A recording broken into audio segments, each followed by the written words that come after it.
கிறிஸ்துவுக்குள் மிகவும் பிரியமான சகோதர சகோதரிகளே, ஆண்டவராகிய இயேசு கிறிஸ்துவின் நாமத்தினால் மீண்டும் ஒரு முறை உங்களை சந்திப்பதிலே பெருமகிழ்ச்சி அடைகிறேன். இன்றைக்கு நாம் நம்முடைய ஆலய வழிபாடு முறைகளை பற்றி சிந்திக்க இருக்கின்றோம். இன்றைக்கு ஆராதனைகள் ஆலயங்களிலே எப்படி நடக்கின்றன, நாம் எப்படி கடவுளை ஆராதிக்க வேண்டும் என்று கடவுள் நமக்கு கற்றுக் கொடுத்திருக்கின்றார் என்பதை பற்றி நாம் ஒரு கணம் சிந்தித்து பார்க்க கடமைப்பட்டிருக்கின்றோம். ஏனென்றால் இன்றைக்கு ஆராதனைகள் என்பது மிகவும் கண்டிக்கப்படத்தக்க வகையிலே பல சபைகளிலே நடந்து கொண்டிருக்கின்றன.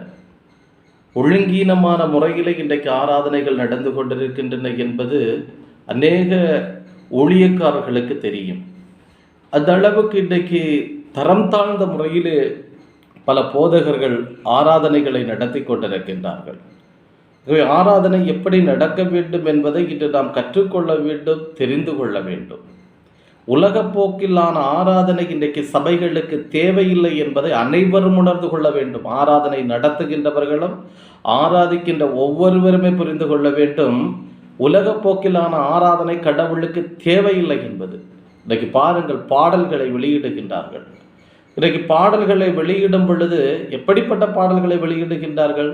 சினிமா பாடல்களுக்கு டப்பிங் போட்டு பாடல்களை வெளியிடுகின்றார்கள். இந்த பாடலை வெளியிட கடவுள் கேட்டாரா? என்றால் ஆண்டவராக இயேசு கிறிஸ்து யாரிடமாவது சொன்னாரா? இப்படி சினிமா பாடல்களுக்கு டப்பிங் டியூன் போட்டு பாடலை கிறிஸ்தவ பாடல்களை இயற்றுங்கள் என்று சொன்னாரா? ஒன்றை புரிந்து கொள்ள வேண்டும். இவர்கள் தூய பவுல் தன்னுடைய நற்செய்தி பயணத்திலே செல்லும் பொழுது அழகாக சொல்லுவார், இன்னொருவர் கட்டிய அஸ்திபாரத்தின் மீது நான் எனது அஸ்திபாரத்தை கட்டுவதற்கு, அதாவது என்னுடைய வீட்டை கட்டுவதற்கு நான் தயாராக இல்லை என்று. என்றால் இன்னொருவர் நற்செய்தி அறிவித்த இடத்திலே சென்று நான் நற்செய்தி அறிவிக்க தயாராக இல்லை, நான் புதியதொரு இடத்திலே, புதிய அஸ்திபாரம் போடாத இடத்திலே அஸ்திபாரத்தை போட விரும்புகின்றேன், ஆகவே புதிய ஒரு இடத்திலே சென்று நற்செய்தி அறிவிக்க விரும்புகின்றேன் என்றுதான் தூய பவுல் சொன்னார். ஆனால் இன்றைக்கு சபைகள் என்ன செய்து கொண்டிருக்கின்றன? ஒருவர் ஏதோ ஒரு சினிமா பாடலுக்கு ஒரு டியூனில் ஒரு பாடலை இயற்றியிருப்பார். அந்த டியூனை காப்பி அடித்து கொண்டு இங்கு வார்த்தைகளை மட்டும் மாற்றி அமைத்து கிறிஸ்தவ வார்த்தைகளை போட்டு ஒரு பாடலை இயற்றுகின்றார். இன்னொருவர் கட்டிய அஸ்திபாரத்தின் மீது இவர்கள் கட்டி எழுப்புகின்றார்கள். இதைத்தான் கடவுள் விரும்புகின்றாரா? இந்த உலக போக்கிலான வாழ்வு வாழத்தான் கடவுள் நம்மை அழைத்திருக்கின்றாரா? யோசித்து பாருங்கள். இந்த உலக வாழ்வு என்பது அலகைக்கான வாழ்வு, அலகை அதிகாரம் செலுத்தக்கூடிய வாழ்வு. பிசாசு அதிகாரம் செலுத்தக்கூடிய வாழ்வு தான் உலக போக்கிலான வாழ்வு. பிசாசு அதிகாரம் செலுத்தக்கூடிய இடத்திலே வாழ்ந்து கொண்டிருக்கக்கூடிய நாம் பிசாசினுடைய ஆளுகைக்கு உட்பட்டு வாழ வேண்டுமா, கிறிஸ்துவனுடைய ஆளுகைக்கு உட்பட்டு வாழ வேண்டுமா என்பதை இந்த நேரத்தில் நீங்கள் சிந்தித்து பார்க்க வேண்டும். இன்னைக்கு பாருங்க, சபைகளில் குத்தாட்டம் நடக்கின்றது. சில சபைகளில் குத்தாட்டம் நடக்கின்றது. ஆராதனை நேரத்திலே குத்தாட்டத்தை நடத்துவதற்கு கடவுள் ஏதாவது இடத்திலே சொன்னாரா? அதற்கெல்லாம் அவர்கள் சொல்லுகின்ற ஒரு பதில் என்னவென்றால், தாவீது அரசர் நடனமாடி ஆண்டவரை மகிமைப்படுத்தினார் என்று. ஆம், அது உண்மைதான். அது விவிலியத்தில் குறிப்பிடப்பட்டிருக்கின்றது. தாவீது அரசர் எந்த இடத்திலே நடனமாடினார் என்பதை அவர்கள் படித்து பார்த்தார்களா? சாத்தான் விவிலியத்தை பாதியளவு தெரிந்து வைத்துக்கொண்டு, பாதி இறைவார்த்தைகளை வைத்துக்கொண்டு மக்களை ஏமாற்றுவதைப் போல இன்றைய போதகர்கள் பாதி இறைவார்த்தையை தெரிந்து வைத்துக்கொண்டு பாதியை மறைத்துவிட்டு இதை குத்தாட்டத்தை நடத்தி கொண்டிருக்கின்றார்கள். தாவீது அரசர் எந்த இடத்திலே ஆண்டவரை மகிழ்ந்து பாடி கொண்டாடினார்? உடன்படிக்கை பேழையை சந்திப்பு கூடாரத்துக்கு, ஆசரிப்பு கூடாரத்துக்கு கொண்டு வரும் பொழுது வீதியிலே தான் அவர் ஆடி பாடி கொண்டாடினார். தன் ஆடையை உரிந்து விட்டு, அதாவது தன்னுடைய மேலாடையை களைந்து விட்டு அவர் உடன்படிக்கை பேழையின் முன்பாக அக்களிப்போடும் மகிழ்ச்சியோடும் ஆடிப்பாடி நடனமாடி ஆசரிப்பு கூடாரத்தை நோக்கி, சந்திப்பு கூடாரத்தை நோக்கி உடன்படிக்கை பேழையை கொண்டு வந்தார். ஆகவே அவர் ஆடி பாடியது தேவனுடைய சந்திப்பு கூடாரத்தில் அல்ல, தேவாலயத்தில் அல்ல, ஆண்டவரை ஆராதிக்கக்கூடிய இடத்தில் அல்ல, வீதியிலே அவர் ஆடி பாடினார், வீதியிலே அவர் நடனமாடி வந்தார். இன்றைக்கு சபைகளிலே குத்தாட்டம் போடுகின்றவர்களுக்கு ஆடி பாடி ஆராதிக்க வேண்டும் என்றால் வீதியிலே ஊர்வலமாய் சென்று ஆடி பாடுங்கள். அதை மக்கள் பார்க்கட்டும், இவர்கள் கடவுள் முன் ஆடி பாடுகின்றார்கள் என்று. நம்ம ஆண்டவரை ஆராதிக்கக்கூடிய இடத்தில் அல்ல, அவரை வழிபடக்கூடிய இடத்தில் அல்ல நாம் இன்றைக்கு குத்தாட்டம் போட வேண்டியது என்பதை நீங்கள் புரிந்து கொள்ள வேண்டும். இது மிகப்பெரிய தவறு. இன்றைக்கு சபைகள் மூடி கிடக்கின்றன, தேவாலயங்கள் மூடி கிடக்கின்றன, ஆராதனைகள் நடத்த முடியவில்லை. கொள்ளை நோயின் நிமித்தம் இன்றைக்கு சபைகள் மூடப்பட்டது என்றால் சபைகள் செய்த பாவங்களும் இதற்கு காரணம் என்பதை நீங்கள் புரிந்து கொள்ள வேண்டும். சபைகளிலே கடவுளுக்கு விரோதமான ஆராதனைகளை நீங்கள் நடத்தியதன் விளைவாகத்தான் இன்றைக்கு சபைகள் மூடி கிடக்கின்றன. ஆகவே தான் இன்றைக்கு ஆராதனைகளை நாம் நடத்த முடியவில்லை என்பதை நீங்கள் புரிந்து கொள்ள வேண்டும். தயவு செய்து இப்படிப்பட்ட ஆராதனைகளை நடத்துகின்றவர்கள் மனம் மாறுங்கள். உங்களுடைய ஆராதனை முறைகளை கடவுளுக்கு ஏற்ற முறையிலே மாற்றுங்கள். உலக போக்கிலான ஆராதனை நமக்கு தேவையில்லை. உலக போக்கிலான பாடல்கள் நம் ஆண்டவருக்கு தேவையில்லை. ஒருபோதும் கடவுள் அதை அங்கீகரிக்க மாட்டார் என்பதை நீங்கள் புரிந்து கொள்ள வேண்டும். இதைத்தான் விவிலியம் அழகாக நமக்கு அறிவுறுத்துகின்றது. ஆராதனை என்பது அதற்குரிய முறையிலே நடத்தப்பட வேண்டும். நமக்குரிய முறையில் அல்ல ஆராதனை நடத்தப்பட வேண்டியது, கடவுளுக்கு உரிய முறையில் தான் ஆராதனை நடத்தப்பட வேண்டும் என்பதை நீங்கள் புரிந்து கொள்ள வேண்டும். அப்பொழுதுதான் அந்த ஆராதனையை கடவுள் ஏற்றுக்கொள்வார், அந்த வழிபாட்டை கடவுள் ஏற்றுக்கொள்வார் என்பதை நீங்கள் புரிந்து கொள்ள வேண்டும். ஒன்றை புரிந்து கொள்ளுங்கள், நாம் வாழ்வது உலகத்திலே. இந்த உலகத்தில் தான் சபை இருக்கின்றது. இன்றைக்கு கடலை எடுத்துக்கொள்ளுங்கள். கடல் என்பது தண்ணீரால் நிறைந்தது. இந்த தண்ணீர் நிறைந்த கடலிலே தண்ணீரின் மீதுதான் ஓடம் செல்ல வேண்டும். படகு தண்ணீரின் மீதுதான் செல்ல வேண்டும். என்றைக்கு அந்த தண்ணீர் படகினுள் வருகின்றதோ அந்த படகு அந்த தண்ணீரினுள்ளே மூழ்கி போகும். புரிந்து கொள்ளுங்கள். இந்த உலகத்திலே சபை இருக்கின்றது. ஆகவே சபை என்பது உலகத்தில் தான் இருக்க வேண்டுமே ஒழிய சபைக்குள் உலகம் வரக்கூடாது. என்றைக்கு சபைக்குள் உலகம் வருகின்றதோ அன்றைக்கு சபை உலகத்தினுள் மூழ்கிவிடும், உலகப்போக்கிலே சென்றுவிடும். இந்த சபை ஆண்டவருடைய சபையாக இருக்காது, அது காணாமல் போய்விடும் என்பதை நீங்கள் புரிந்து கொள்ள வேண்டும். தண்ணீரின் மீது செல்லுகின்ற படகிலே தண்ணீர் உட்புகாதவரை அந்த படகு தண்ணீர் மீது சென்று கொண்டே இருக்கும். எப்பொழுது அந்த தண்ணீர் படகினுள் வருகின்றதோ அப்பொழுது அந்த படகு மூழ்கி தண்ணீரிலே மூழ்கி அது காணாமல் போய்விடும். அதை போலத்தான் இன்றைக்கு உலகத்திலே சபை இருக்கின்றது. சபை உலகத்தில் தான் இருக்க வேண்டும். உலகம் எப்பொழுது சபைக்குள் வருகின்றதோ, உலக போக்கிலான காரியங்கள் எப்பொழுது சபைக்குள் வருகின்றதோ அப்பொழுது சபை உலகத்துக்குள்ளே மூழ்கி உலக போக்கிலே சென்று காணாமல் போய்விடும் என்பதை நீங்கள் புரிந்து கொள்ள வேண்டும். ஆகவே ஆராதனைக்கு என்று சில ஒழுங்குமுறைகள் இருக்கின்றன. இந்த ஒழுங்குமுறைகளை பின்பற்றி நாம் ஆராதனை செய்ய வேண்டும். இதை விட்டுவிட்டு மனித போக்கிலோ இந்த உலக போக்கிலோ அல்ல நாம் ஆராதிப்பது என்பதை நீங்கள் புரிந்து கொள்ள வேண்டும். இசைக்கருவிகளை பயன்படுத்தி நாம் ஆராதிக்கலாம், இல்லை என்று சொல்லவில்லை. விவிலியம் தெளிவாக சொல்லுகிறது. விவிலியமும் இசைக்கருவிகளை பயன்படுத்தி இறையடியார்கள் கடவுளை தொழுததை ஆராதித்ததை தெளிவாய் சொல்லுகிறது. ஆனால் எந்த இடத்திலும் அவர்கள் இப்படி இந்திய முறையிலே நடக்கக்கூடிய ஆராதனை முறை அவர்கள் செய்ததாக விவிலியம் எந்த இடத்திலுமே சொல்லவில்லை. விவிலியத்தை கையிலே எடுத்துக்கொண்டு விவிலியத்தை போதிக்கக்கூடிய ஊழியக்காரர்கள், போதகர்கள் இன்றைக்கு இப்பேற்பட்ட ஒரு தரம் கட்ட ஆராதனையை நடத்துகின்றார்கள் என்றால் அந்த ஆராதனையை கடவுள் ஏற்றுக்கொள்வாரா என்பதை நீங்கள் சற்று புரிந்து பாருங்கள். இன்றைக்கு நாம் விவிலியத்தின் அடிப்படையிலே சிந்திப்போம். முதலாவதாக 1 குறிப்பேடு 16ஆம் அதிகாரம் 29ஆம் வசனத்தை எடுத்து பாருங்கள். 1 நாளாகமம் 16ஆம் அதிகாரம் 29ஆம் வசனத்தை பாருங்கள். 1 குறிப்பேடு 16ஆம் அதிகாரம் 29ஆம் வசனம். 1 நாளாகமம் 16ஆம் அதிகாரம் 29ஆம் வசனம் இவ்வாறு சொல்லுகிறது: ஆண்டவரின் பெயருக்குரிய மாட்சியை அவருக்கு சாற்றுங்கள், உணவு படையல் ஏந்தி அவர் திருமுன் வாருங்கள், தூய கோலத்துடன் ஆண்டவரை வழிபடுங்கள். ஆண்டவரை நாம் எவ்வாறு வழிபட வேண்டும், ஆண்டவரை நாம் எவ்வாறு ஆராதிக்க வேண்டும் என்பதை இந்த வசனம் தெளிவாக சொல்லுகின்றது. தூய கோலத்துடன் ஆண்டவரை வழிபடுங்கள். இப்போ ஆண்டவரை வழிபடும் பொழுது நம்முடைய கோலம் எப்படி இருக்க வேண்டும்? தூய கோலமாய் இருக்க வேண்டும். நம்முடைய உள்ளம் தூய்மையானதாக இருக்க வேண்டும். நம்முடைய உடல் தூய்மையானதாக இருக்க வேண்டும். இப்படி தூய உள்ளத்தோடு தூய உடலோடு நாம் ஆண்டவரை ஆராதிக்க வேண்டும். மாறாக நாம் ஆண்டவரை ஆராதிக்க வேண்டியது நம்முடைய உள்ளத்தை வருத்தி அல்ல, நம்முடைய உடலை வருத்தி அல்ல, உலக போக்கிலான காரியத்தில் அல்ல. இதைத்தான் அழகாக இந்த வசனம் சொல்லுகின்றது. ஆண்டவரின் பெயருக்குரிய மாட்சியை அவருக்கு சாற்றுங்கள். ஆண்டவரின் பெயருக்குரிய மாட்சியை அவருக்கு சாற்றுங்கள்.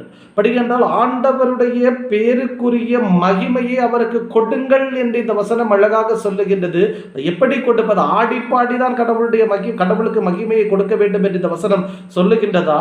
அல்லது நீங்கள் ஆடிப்பாடிதான் அந்த மகிமை எனக்கு செலுத்த வேண்டும் என்று கடவுள் ஏதாவது ஒரு இடத்துல சொன்னாரா? இல்லையே. ஆனால் இன்றைக்கு எப்படி ஆராதிக்கின்றார்கள்? ஆடி பாடுகின்றார்கள். ஆடி பாடுவதைத்தான் ஆராதனை என்று கடவுள் சொன்னாரா? அவருடைய பெயரை நீங்கள் இன்றைக்கு அவதூறு செய்து கொண்டிருக்கின்றீர்கள் என்பதை நீங்கள் புரிந்து கொள்ள வேண்டும். புறஜாதியார் முன்னிலையிலே உண்மை கடவுளை ஆராதிக்கின்ற நீங்கள் புறஜாதியார் உங்களை நிந்திக்கும்படியாக, கடவுளுடைய நாமத்தை தூஷிக்கும்படியாக இன்றைக்கு ஆராதனைகளை நடத்துவது அவருடைய மகிமையை அவருக்கு சாற்றுவதா என்பதை நீங்கள் யோசித்து பாருங்கள். புறஜாதியார் ஆடி பாடுகின்றார்கள், அதை போல் நாம் ஆடி பாட முடியுமா? யோசித்து பாருங்கள். புறஜாதியார் என்று சொல்லும் பொழுது கடவுளை ஏற்றுக்கொள்ளாதவர்கள், நம் ஆண்டவராகிய இயேசு கிறிஸ்துவை ஏற்றுக்கொள்ளாதவர்கள். அப்படி ஏற்றுக்கொள்ளாதவர்கள் அவர்களுடைய வழிபாட்டு முறைகளிலே அவர்களுடைய கடவுளை அவர்கள் ஆராதிக்கும் பொழுது அவர்களும் ஆடி பாடுகின்றார்கள், துள்ளி குதிக்கின்றார்கள், புரளுகின்றார்கள். அப்படி அவர்கள் செய்கின்ற அதே வழிபாட்டு முறையை நீங்கள் பின்பற்றுகின்றீர்கள் என்றால் கிறிஸ்துவை பின்பற்றுகின்ற உங்களுக்கும், கிறிஸ்துவை ஏற்றுக்கொண்ட கிறிஸ்தவர்கள் என்று சொல்லுகின்ற நமக்கும், கிறிஸ்துவை ஏற்றுக்கொள்ளாமல் கடவுளை வழிபடுகின்ற, கடவுளே இல்லாத ஒன்றை கடவுள் என்று வழிபடுகின்ற அவர்களுக்கும் என்ன வித்தியாசம் இருக்கின்றது என்பதை நீங்கள் யோசித்து பாருங்கள். நாம் கடவுளை எந்த அளவுக்கு இன்றைக்கு அவமானப்படுத்தி கொண்டிருக்கின்றோம் என்பதை யோசித்து பாருங்கள்.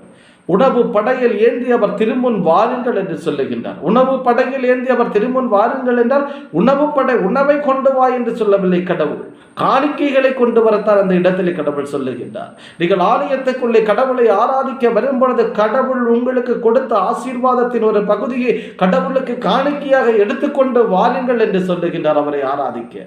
அப்படி வந்தவுடன் ஆண்டவர் திருமுன்னில் நீங்கள் நிற்கும் பொழுது தூய கோலத்துடன் ஆண்டவரை வழிபடுங்கள். தூய்மையற்ற கோலத்தோடு ஆண்டவரை வழிபடாதீர்கள், தூய கோலத்தோடு ஆண்டவரை வழிபடுங்கள். தூய கோலம் என்று சொல்லும் பொழுது அடக்கத்தோடு தாழ்மையோடு கடவுளை வழிபட வேண்டும். அடக்கம் இல்லாமல், தாழ்மை இல்லாமல் அல்ல கடவுளை வழிபடுவது. சினிமா பாட்டுக்கு டப்பிங் பாடல் போட்டுக்கொண்டு இந்த பாடி ஆடி அல்ல கடவுளை வழிபடுவது, கடவுளை ஆராதிப்பது. தூய கோலத்தோடு கடவுளை ஆராதிக்க வேண்டும். தூய கோலத்தோடு கடவுளை ஆராதிப்பது என்றால் தாழ்மையோடு, பணிவோடு, அமைதியோடு, அடக்கத்தோடு கடவுளை ஆராதிக்க வேண்டும். அந்த ஆராதனை தான் கடவுள் ஏற்றுக்கொள்ளுகின்றார். புதிய ஏற்பாட்டு காலத்திலே வாழ்ந்து கொண்டிருக்கக்கூடிய நமக்கு புதிய கட்டளை எதுவுமே ஆண்டவரை ஆராதிப்பதற்கு இப்படித்தான் என்று கொடுக்கப்படவில்லை என்பதை நீங்கள் புரிந்து கொள்ள வேண்டும். தந்தை கடவுளை உண்மையோடு ஆராதிக்க விரும்புகின்றவர்கள் தூய கோலத்தோடு கடவுளை ஆராதித்துக் கொள்ள வேண்டும். தூய கோலம் என்றால் உன்னுடைய உள்ளம் தூய்மையாய் இருக்க வேண்டும், உன்னுடைய உடல் தூய்மையாய் இருக்க வேண்டும், உன்னுடைய உடைமைகள் தூய்மையாய் இருக்க வேண்டும். அப்படி நீ தூய்மை உள்ளத்தோடு கடவுளை ஆராதிக்க வேண்டும். ஆடி பாடியல்ல கடவுளை நீ ஆராதிப்பது. ஆடி பாட வேண்டிய இடம் ஆலயத்தின் உட்பகுதி அல்ல. நீ ஆடி பாட வேண்டிய இடம் ஆலயத்தினுடைய வெளிப்பகுதி, வீதி. வீதியிலே சென்று ஆடி பாடுங்கள். ஒரு ஊர்வலம் நடத்துகின்றீர்கள், ஒரு பவனி நடத்துகின்றீர்கள், அங்கு சென்று ஆடி பாடுங்கள். அதை ஊரார் பார்ப்பதற்கு தான், கடவுள் பார்ப்பதற்கு ஆட்டம் பாட்டம் தேவையில்லை. ஆகவே தாவீது அரசர் அங்கு ஆடி பாடினார் என்றால் அவர் எதற்காக ஆடி பாடினார்? கடவுள் முன்னிலையிலே அக்களிந்து மகிழ்ந்து நான் கடவுளை போற்றி புகழ்வதை எல்லோரும் பார்த்து அதை போல் போற்றி புகழுங்கள் என்று பறைசாற்றுவதற்காகத்தான் உடன்படிக்கை பேழையை அவர் சந்திப்பு கூடாரத்தில் கொண்டு வருகின்ற வேளையிலே வீதியிலே ஆடி பாடி கொண்டு வந்தார். அவர் சபைக்குள்ளே ஆடி பாடவில்லை, ஆலயத்துக்குள்ளே ஆடி பாடவில்லை, கடவுளை வழிபட வேண்டிய சந்திப்பு கூடாரத்துக்குள்ளே அவர் ஆடி பாடவில்லை என்பதை நீங்கள் புரிந்து கொள்ள வேண்டும். ஆலயத்துக்குள்ளே சென்று பணிவோடு கடவுளை அவர் தொலைந்து கொண்டார் என்றுதான் வசனம் சொல்லுகின்றது. ஆகவே இன்றைக்கு ஆராதனை நடக்கக்கூடிய இடத்திலே தூய கோலத்தோடு, தூய்மையான உள்ளத்தோடு, அடக்கத்தோடு, பணிவோடு கடவுளை நீங்கள் ஆராதியுங்கள். மாறாக கடவுளுக்கு பிடிக்காத முறையிலே நீங்கள் கடவுளை ஆராதிக்காதீர்கள். சினிமா பாடல்களுக்கு டப்பிங் பாடல் போட்டு கடவுளை ஆராதிக்காதீர்கள். பாருங்க, நான் ஒரு தொலைக்காட்சியில் பார்த்தேன், ஒரு கிறிஸ்தவ தொலைக்காட்சி. ஒரு கிறிஸ்தவ தொலைக்காட்சியில் ஒரு இரவு 9 மணிக்கு அந்த நிகழ்வு வரும் என்று நினைக்கிறேன். இரவு 9 மணிக்கு ஒரு குறிப்பிட்ட சபையினுடைய பெயரை சொல்ல நான் விரும்பவில்லை. ஒரு குறிப்பிட்ட சபையினுடைய ஒரு ஆராதனை நிகழ்வு இரவு 9 மணிக்கு ஒரு குறிப்பிட்ட கிறிஸ்தவ தொலைக்காட்சியிலே வருகின்றது. அந்த கிறிஸ்தவ தொலைக்காட்சியிலே பார்த்தீங்கன்னா அங்கே பாடப்படுகின்ற அந்த ஒரு பாடல், அது கிறிஸ்தவ பாடலாக பாடுகின்றார்கள். அந்த பாடலுக்கு இசையமைக்கக்கூடிய ஒரு நபருடைய தலைமுடியை நீங்கள் பார்த்தீர்கள் என்றால் நீங்கள் அழுது விடுவீர்கள். எனக்கு அதை பார்த்தவுடன் கோபம் வந்தது. அவருடைய தலைமுடி என்பது ஒரு பெண்கள் வளர்க்கக்கூடிய அளவுக்கு நீளமாய் இருந்தது. அந்த அளவுக்கு நீளமாய், பெண்கள் எந்த அளவுக்கு தலைமுடியை நீளமாய் வளர்ப்பார்களோ அந்த அளவுக்கு நீளமாய் அந்த நபர் வளர்த்திருக்கின்றார். ஆகவே நீங்கள் ஆராதனையிலே கடவுளை ஆராதிக்க ஆலயத்துக்குள்ளே செல்லும் பொழுது பெண்கள் எப்படி செல்ல வேண்டும், ஆண்கள் எப்படி செல்ல வேண்டும் என்று தூய பவுல் அழகாக வரையறுத்து கொடுத்திருக்கின்றார். அதாவது பெண்கள் ஆலயத்துக்குள்ளே செல்லும் பொழுது தலையிலே முக்காடிட்டு செல்ல வேண்டும் என்று சொல்லுகின்றார். இல்லை என்றால் நீங்கள் தலையை மழித்து கொள்ள வேண்டும் என்று சொல்லுகின்றார். ஆண்கள் ஆலயத்துக்குள்ளே செல்லும் பொழுது, ஆராதிக்க செல்லும் பொழுது என்ன செய்ய வேண்டும்? தலையை முக்காடிட்டு கொள்ளக்கூடாது, ஆனால் தலைமுடி நீளமாய் வளர்ந்திருக்க கூடாது என்று சொல்லுகின்றார். தலைமுடி அளவுக்கு தான் இருக்க வேண்டும், அதை மீறி உங்களுடைய தலைமுடி செல்லக்கூடாது என்று தூய பவுல் சொல்லுகின்றார். ஆனால் அந்த குறிப்பிட்ட சபையினுடைய பாடல் ஆராதனை நேரத்தில் அங்கே இசையமைக்கக்கூடிய நபர்களுடைய அந்த தலைமுடியை நீங்கள் பார்த்தால் உங்களுக்கு தெரியும். அந்த தொலைக்காட்சியில் அந்த ஆராதனை நிகழ்வை பார்த்தவர்கள் அதை பார்த்திருப்பார்கள். இப்படிப்பட்ட நபர்களை ஆராதனையில் அனுமதிக்கலாம் என்று புதிய ஏற்பாடு சொல்லுகின்றதா அல்லது பழைய ஏற்பாடு சொல்லுகின்றதா? யோசித்து பாருங்கள். எந்த அளவுக்கு இன்றைக்கு ஆண்டவருடைய ஆராதனையை நீங்கள் கேவலப்படுத்தி கொண்டிருக்கின்றீர்கள். ஆவிக்குரிய சபைகளில் தான் இது அதிகமாக நடக்கின்றது என்பதை நீங்கள் புரிந்து கொள்ள வேண்டும். ஆவிக்குரிய சபைகள் என்றால் ஆவிக்குரிய வழிகளிலே தான் அந்த சபைகள் நடக்க வேண்டுமே ஒழிய ஆவிக்குரிய காரியங்களை விட்டு சபைகளை ஏன் மாறி செல்லுகின்றன? யோசித்து பாருங்கள். இன்றைக்கு பாருங்க, ஆவிக்குரிய சபைகளிலே முடியை நீளமாக வளர்த்து விட்டு பெண்களைப் போல உங்களுடைய கூந்தலை வளர்த்து விட்டு ஆராதனையிலே கலந்து கொள்ளுங்கள் என்று விவிலியம் எங்காவது சொல்லுகின்றதா?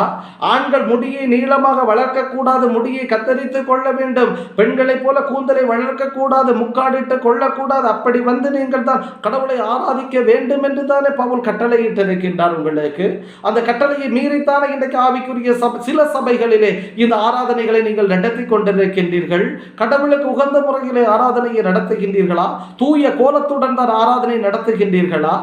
தூய கோலம் என்பது ஆண்கள் தலைமுடியை நீளமாக வளர விட்டுவிட்டு அந்த கோலத்தோடு கடவுளை ஆராதிப்பது தான் தூய கோலத்தோடு கடவுளை ஆராதிப்பதா? வசனத்துக்கு நேராகத்தான் சபை செல்லுகின்றதா?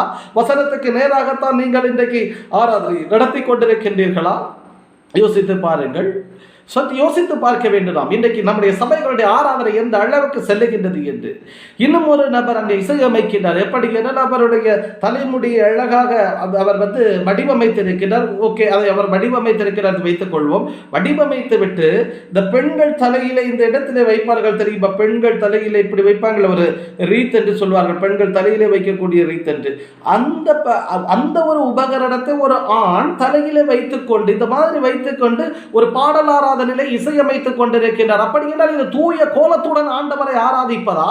தூய கோலத்துடன் ஆண்டவரை தொழுது கொள்வதா? நீங்கள் யோசித்து பாருங்கள். இவையெல்லாம் தொலைக்காட்சியில் வருவது, கிறிஸ்தவ தொலைக்காட்சியில் வரக்கூடிய ஆராதனைகள். அதைத்தான் நான் குறிப்பிட்டு சொல்லுகிறேன். தூய கோலத்துடன் ஆண்டவரை வழிபடுங்கள் என்று இங்கு வசனம் சொல்லுகின்றது. ஆனால் இங்கு என்ன செய்கின்றார்கள்? பெண்கள் தலையிலே பயன்படுத்தக்கூடிய ரீத்தை தன்னுடைய தலைமுடியை அழகுபடுத்துவதற்கு பயன்படுத்தி தன்னுடைய கோலத்தை மாற்றி தூய்மையற்ற கோலத்தோடு கடவுளை ஆராதிக்க பெண்களைப் போல தலைமுடியை நீளமாக வளர்த்தி விட்டு கடவுளுடைய ஆராதனையிலே இசையமைத்து கடவுளை ஆராதிக்கின்றார்கள். இது கடவுளை ஆராதிப்பதா அவமதிப்பதா என்பதை சபை நடத்துகின்ற ஊழியக்காரர்கள் முதல்ல புரிந்து கொள்ள வேண்டும். ஆராதனை என்பது தூய கோலத்துடன் ஆண்டவரை நீங்கள் தொழுது கொள்ள வேண்டும். தூய கோலத்தோடு ஆண்டவரை நீங்கள் தொழுது கொள்ள வேண்டும். இதைத்தான் ஒன்று குறிப்பேடு 1 நாளாகமம் 16ஆம் அதிகாரம் 29ஆம் வசனத்துடைய இறுதி பகுதி சொல்லுகின்றது. தூய கோலத்துடன் ஆண்டவரை வழிபடுங்கள். தூய கோலத்தோடு ஆண்டவரை நீங்கள் தொழுது கொள்ளுங்கள். தூய கோலத்தோடு ஆண்டவரை நீங்கள் ஆராதனை செய்யுங்கள் என்று. ஆகவே நீங்கள் கடவுளை ஆராதனை செய்யும் பொழுது உங்கள் உள்ளம் தூய்மையாய் இருக்க வேண்டும், உடைய உடல் தூய்மையாய் இருக்க வேண்டும், உடைய உடல் பகுதிகள் தூய்மையாய் இருக்க வேண்டும், ஆண்டவருக்கு உகந்த முறையில் இருக்க வேண்டும். அப்படி இருந்து நீங்கள் ஆராதனை செய்ய வேண்டும் என்பதைத்தான் இந்த வசனம் நமக்கு அழகாக சொல்லுகின்றது. இன்னும் பாருங்கள், 2 குறிப்பேடு 29ஆம் அதிகாரம் 28, 29 ஆகிய வசனங்களை படித்து பாருங்கள். 2 நாளாகமம் 29ஆம் அதிகாரம் 28 மற்றும் 29 ஆகிய வசனங்களை படித்து பாருங்கள். எரிபலி நிறைவேறும் மட்டும் பாடகர்கள் பாட எக்காலம் முழங்க எல்லா மக்களும் வணங்கி நின்றனர். அப்பலி நிறைவுற்ற போது அரசரும் அவரோடு இருந்த அனைவரும் தலை வணங்கி வழிபட்டனர். இனி 30ஆம் வசனத்திலே கடைசி பகுதி பாருங்க. அவர்களும் மகிழ்ச்சியுடன் ஆண்டவரை புகழ்ந்து தலை வணங்கி வழிபட்டனர். ஆக 2 நாளாகமம் 2 குறிப்பேடு 29ஆம் அதிகாரம் 28, 29, 30 இந்த 3 வசனங்களை படித்து பாருங்கள். இந்த பாடல் ஆராதனையிலே கடவுளை எப்படி அவர்கள் வழிபட்டார்கள் என்பது இங்கு சொல்லப்படுகிறது அழகாக. எரிபலி நிறைவேறும் மட்டும், தூய பலி நிறைவேறும் மட்டும் பாடகர்கள் பாடிக்கொண்டிருக்கின்றார்கள். எக்காலம் முழங்க, அப்படி என்றால் இசைக்கருவிகள் மீட்டப்படுகின்றது. எக்காலம் முழங்க எல்லா மக்களும் வணங்கி நின்றனர். அங்கே பாடல் பாடுகின்றார்கள், எக்காலம் ஒலிக்கப்படுகிறது, இசைக்கருவிகள் மீட்டப்படுகின்றது. இந்த நேரத்தில் மக்கள் யாருமே ஆடி பாடலை. நன்றாக புரிந்து கொள்ளுங்கள், யாருமே ஆடி பாடலை, தலை வணங்கி நின்றார்கள் என்றுதான் வசனம் சொல்லுகின்றது. எல்லா மக்களும் தலை வணங்கி நின்றார்கள். அப்பலி நிறைவுற்ற போது அரசரும் அவரோடு இருந்த அனைவரும் தலை வணங்கி நின்றனர், தலை வணங்கி வழிபட்டனர். அப்படின்னா அந்த பலி முடியக்கூடிய நேரத்தில் அங்கே அரசர் இருக்கிறார், இஸ்ரவேலினுடைய அரசர் இருக்கிறார், எசேக்கியேல் அரசர் இருக்கின்றார், அவரோடு இருக்கக்கூடிய அதிகாரிகள் இருக்கின்றார்கள். அவங்க யாருமே ஆடி பாடல கடவுள் முன்னிலையில. அவங்க என்ன பண்றார்? தலை வணங்கி வழிபட்டனர். 30வது வசனம் இவ்வாறு சொல்லுகின்றது, தாவீதின் வார்த்தைகளிலும் திருக்காட்சியாளர் ஆசாபின் மொழிகளிலும் ஆண்டவரை புகழுமாறு அரசர் எசேக்கியாவும் தலைவர்களும் லேவியருக்கு கட்டளையிட்டனர். அவர்களும் மகிழ்ச்சியுடன் ஆண்டவரை புகழ்ந்து தலை வணங்கி வழிபட்டனர். இப்ப 30வது வசனம் என்ன சொல்லுதுன்னா, தாவீதின் வார்த்தைகளிலும் ஆண்டவரை புகழுமாறு, தாவீதின் வார்த்தைகளும் திருக்காட்சியாளர் ஆசாபின் மொழிகளிலும் ஆண்டவரை புகழுமாறு அரசர் எசேக்கியாவும் தலைவர்களும் லேவியருக்கு கட்டளையிட்டனர். லேவியர் என்பவர்கள் அது பழைய ஏற்பாட்டு காலத்திலே கடவுளுடைய பலியை நிறைவேற்றுவதற்கு, அந்த ஆராதனையை நிறைவேற்றுவதற்கு கடவுளால் தெரிந்தெடுக்கப்பட்ட குலத்தினர். அவர்களுக்கு அங்கு நிற்கக்கூடிய எசேக்கியேல் அரசரும் அவரோடு இருந்த தலைவர்களும் கட்டளையிடுகின்றார்கள். என்ன கட்டளையிடுகின்றார்கள் என்றால், தாவீதின் வார்த்தைகளிலும் அது மட்டுமல்லாமல் திருக்காட்சியாளர் ஆசாபின் மொழிகளிலும், அதாவது தாவீதினுடைய திருப்பாடல்கள் சங்கீதங்களை பயன்படுத்தியும் ஆசாபு இயற்றிய திருப்பாடல்கள் சங்கீதங்களை பயன்படுத்தியும் நீங்கள் ஆண்டவரை வழிபடுங்கள் என்று ஆண்டவரை புகழுமாறு கட்டளையிடுகின்றார்கள். இப்படி ஆண்டவரை புகழுமாறு அவர்களை கட்டளையிடும்போது அவர்கள் என்ன சொல்கிறார்கள்? அவர்களும் மகிழ்ச்சியுடன் ஆண்டவரை புகழ்ந்து தலை வணங்கி வழிபட்டனர். தாவீது கடவுளை எவ்வாறு வழிபட்டாரோ, ஆசாபு எவ்வாறு, திருக்காட்சியாளர் ஆசாபு எவ்வாறு கடவுளை வழிபட்டாரோ, அதே மாதிரி நீங்க கடவுளை புகழ்ந்து வழிபடுங்கள் என்று லேவியருக்கு அரசர் கட்டளை கொடுக்கின்றார். அவரோடு இருந்த தலைவர்கள் கட்டளை கொடுக்கின்றார்கள். இந்த நேரத்தில் லேவியர்கள் அங்கு ஆடி பாடவில்லை. தாவீதினுடைய பாடல்களை, அவர்கள் திருப்பாடல்களை சங்கீதங்களை பாடும் பொழுது அவர்கள் அங்கு ஆடி பாடவில்லை. ஆசாபினுடைய பாடல்களை, ஆசாபு இறைவாக்கினர் தீர்க்கதரிசியினுடைய பாடல்களை பாடும் பொழுது அவர்கள் அங்கு ஆடி பாடவில்லை. அவர்கள் என்ன செய்கின்றார்கள்? மகிழ்ச்சியுடன் ஆண்டவரை புகழ்ந்து தலை வணங்கி வழிபட்டனர். வழிபாடு எப்படி இருக்க வேண்டும்? நீ வணங்கியல் வழிபட வேண்டும். குதித்து துள்ளி குதித்தல்ல கடவுளை நீ வழிபடுவது. ஒரு பாடல் பாடப்படுகின்றது என்றால் பாடல் நேரத்திலே நீ கடவுளை தலை வணங்கி ஆராதிக்க வேண்டும். நீ பாடுவது தவறில்லை, பாட வேண்டும், எல்லோரும் இணைந்து பாட வேண்டும், இசைக்கருவிகளை மீட்டி பாட வேண்டும். அதைத்தான் இங்கு செய்கின்றார்கள். எரிபலி நிறைவேறும் மட்டும் பாடகர்கள் பாட எக்காலம் ஊத, அன்றைக்குள்ள இசைக்கருவி எக்காலம், அவர்கள் எக்காலத்தை ஊதி பாடகர்கள் கைத்தட்டி பாடுகின்றார்கள். அப்படி பாடிக்கொண்டிருக்கக்கூடிய நேரத்திலே மக்கள் எல்லோரும் தலைவணங்கி வழிபடுகின்றார்கள். அரசரும் தலைவரும் நிற்கின்றார்கள், அவர்கள் தலைவணங்கி வழிபடுகின்றார்கள். லேவியருக்கு கட்டளை கொடுக்கின்றார்கள், தாவீதினுடைய சங்கீதத்தை பாடி கடவுளை புகழுங்கள், ஆசாபு இறைவாக்கினருடைய பாடலை பாடி நீங்கள் கடவுளை புகழுங்கள் என்று கட்டளை கொடுக்கின்றார்கள். அந்த நேரத்தில் லேவியர்கள் அங்கே துள்ளி குதிக்கவில்லை, ஆடி பாடவில்லை, அவர்கள் கடவுளை புகழ்ந்து பாடி தலை வணங்கி வழிபட்டார்கள் என்று தான் வசனம் அழகாக சொல்லுகிறது. இதைத்தான் இன்று நாம் சபைகளில் செய்து கொண்டிருக்கின்றோமா? யோசித்து பாருங்கள். பாடல் ஆராதனை என்ற பெயரிலே இன்றைக்கு உலக போக்கிலான காரியங்களிலே சபைக்குள்ளே புகுத்தி அதற்கு வேதாகம விளக்கங்களை கொடுத்து மக்களை பிசாசுக்கு நேராக திசை திருப்பிக் கொண்டிருக்கின்றோம். கடவுளுக்கு நேராக இன்றைக்கு ஊழியக்காரர்கள் கடவுளை வழிநடத்தவில்லை என்பதுதான் உண்மை என்பதை புரிந்து கொள்ள வேண்டும். உண்மையான வழிபாடு என்பது பாடல் பாடி, நீங்கள் கைத்தட்டி பாடல் பாடி, எக்கால ஊதி இசைக்கருவிகள் மீட்டி பாடி ஆராதிக்கும் போது அமைதியோடும் உண்மையான உள்ளத்தோடும் தூய்மையான உள்ளத்தோடும் அவரை பணிந்து வணங்கி தொழுது கொள்வீர்கள். இதுதான் உண்மையான ஆராதனை. அதை விடுத்துவிட்டு ஏதோ உலக போக்கிலான ஆடலும் பாடலும் அல்ல உண்மையான ஆராதனை என்பதை நீங்கள் புரிந்து கொள்ள வேண்டும். வசனம் தெளிவாய் சொல்லுகிறது. 2 நாளாகமம் 29ஆம் அதிகாரம் 28, 29, 30 வசனங்களை படியுங்கள். எப்படி இஸ்ரேல் மக்கள் கடவுளை தொழுது கொண்டார்கள் என்று, அரசர்கள் தலைவர்கள் எப்படி கடவுளை தொழுது கொண்டார்கள் என்று, இன்று நாம் எப்படி கடவுளை வழிபட்டு கொண்டிருக்கின்றோம், கடவுளை எப்படி ஆராதித்துக் கொண்டிருக்கின்றோம், ஆலயங்களில் எப்படி இன்றைக்கு ஆராதனைகளை நடத்தி கொண்டிருக்கின்றோம் என்பதை இன்றைக்கு யோசித்து பாருங்கள். ஆவிக்குரிய சபைகள் என்றால் ஆவிக்குரிய பாதையில் நீங்கள் நிரம்பி வழிகின்றீர்கள் என்றால் அது எவ்வாறு அந்த ஆராதனை நடத்தப்பட வேண்டும் என்பதை நாம் அழகாக விவிலியம் சொல்லுகின்றது. அதை குறித்து இன்னொரு நாம் தெளிவாக பார்க்கலாம். ஆவியிலே நீங்கள் நிரம்பி வழியும் பொழுது அந்த ஆராதனை எப்படி இருக்கும் என்பதை இன்னொரு நாளும் தெளிவாக பார்க்கலாம். இந்த ஆராதனை முறைமைகளை மட்டும் பார்ப்போம். ஆகவே எந்த இடத்துல நீங்கள் துள்ளி குதிக்க வேண்டும் என்றோ, குத்தாட்டம் போட வேண்டும் என்றோ யார் எந்த இடத்திலுமே விவிலியம் அழகாக சொல்லவில்லை என்பதை நீங்கள் புரிந்து கொள்ள வேண்டும். நான் யூடியூப்ல ஒரு வீடியோ பார்த்தேன், ஒரு ஆராதனையை பார்த்தேன். ஒரு ஆவிக்குரிய சபையினுடைய ஒரு போதகர் நடத்திய ஆராதனை மிக கேவலமாயிருந்தது. கிறிஸ்தவன் அல்லாத ஒருவன் இந்த வீடியோவை பார்த்தான் என்றால் அவர் அழகாக சொல்லுவான், இவன் கிறிஸ்தவனா என்று கேட்பான். ஏன்னா கிறிஸ்தவன் எப்படி ஆராதிப்பான் என்று கிறிஸ்துவை ஏற்றுக்கொள்ளாதவர்களுக்கு தெரியும். ஆனால் கிறிஸ்துவை ஏற்றுக்கொண்ட இன்று நாம் எப்படி ஆராதிக்கின்றோம் என்பது நமக்கு தெரியும். யோசித்துக் கொள்ளுங்கள். நான் அந்த போதகருடைய பெயரை குறிப்பிட்டு சொல்ல விரும்பவில்லை. அந்த யூடியூபில் அந்த வீடியோவில் அழகாக அந்த போதகருடைய பெயரை பதிவு செய்திருந்தார்கள்.